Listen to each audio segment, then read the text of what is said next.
Okay, thanks for picking up a shared reading on the way in. You have a brand new shared reading that we're starting, and you guys know the drill. I'm going to read it once out loud to you so that you can get how it's supposed to sound, and then I think we'll split this one up in two, and I'll take 2 volunteers to read it. This is a poem by Dorothy Parker called Penelope. In the pathway of the sun, in the footsteps of the breeze, where the world and sky are one, he shall ride on silver seas, he shall cut the glittering wave. I shall sit at home and rock, rise to heed a neighbor's knock, brew my tea and snip my thread, bleach the linen for my bed. They will call him brave.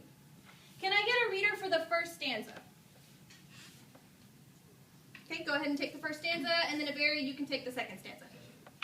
In the pathway of the sun, in the footsteps of the breeze, where the world and sky are one, he shall rise on silver seas, he shall cut the glittering wave.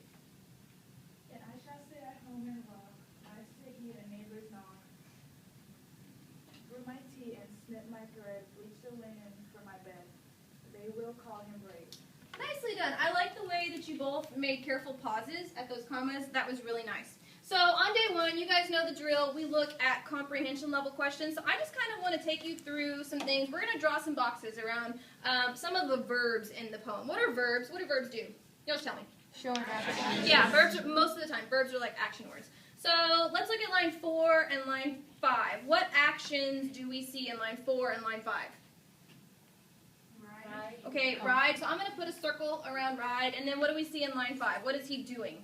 Cut. He's cutting.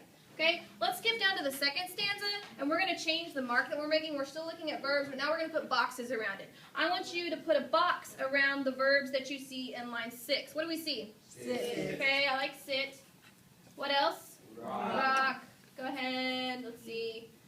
Rise, heed, brew, snip, and bleach. Okay? Hey, the title of this poem is Penelope. Do we know?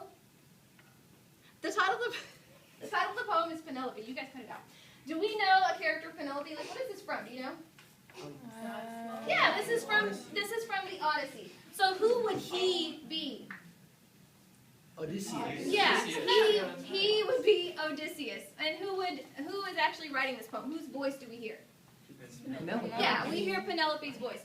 So who gets more verbs? Who gets more verbs in this? Yeah, Penelope's actually getting more of the action verbs here. So this stanza looks like it's mostly about Penelope, where here we see these 2 lines and they're about Odysseus. O-D-Y-S-S. I always misspell Odysseus. Do you guys do that? Yeah, I do. I think I spelled it correctly. All right. So if we look at the different verbs, what kinds of verbs does Odysseus get? He only gets a couple, but what kind of words are they? Are they like positive sounding words? Are they negative sounding words? Are they boring sounding? Are they exciting sounding? What do you think? Exciting. Yeah, kind of exciting. Yeah, like writing and cutting. He's doing cool stuff. Georgina, look at Penelope's. Like, just read me some of Penelope's just in a series. Read those verbs out loud. Sit, rock, rise, heed, brew, snip, bleach. Yeah, what kind of verbs does Penelope get? Boring. Boring. What does it say? I heard somebody say chores. Yeah, it sounds like she's doing all of these chores. So Odysseus gets all these exciting verbs,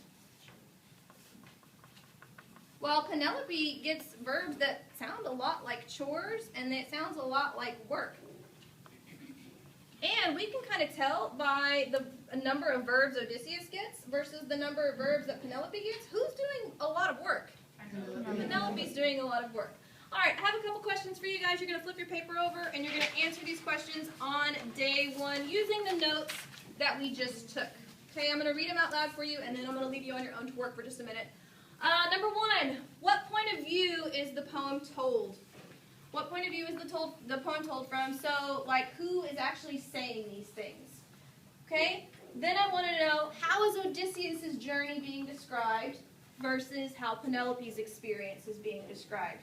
Why don't you take 3 minutes and then go ahead and we'll talk about your answers.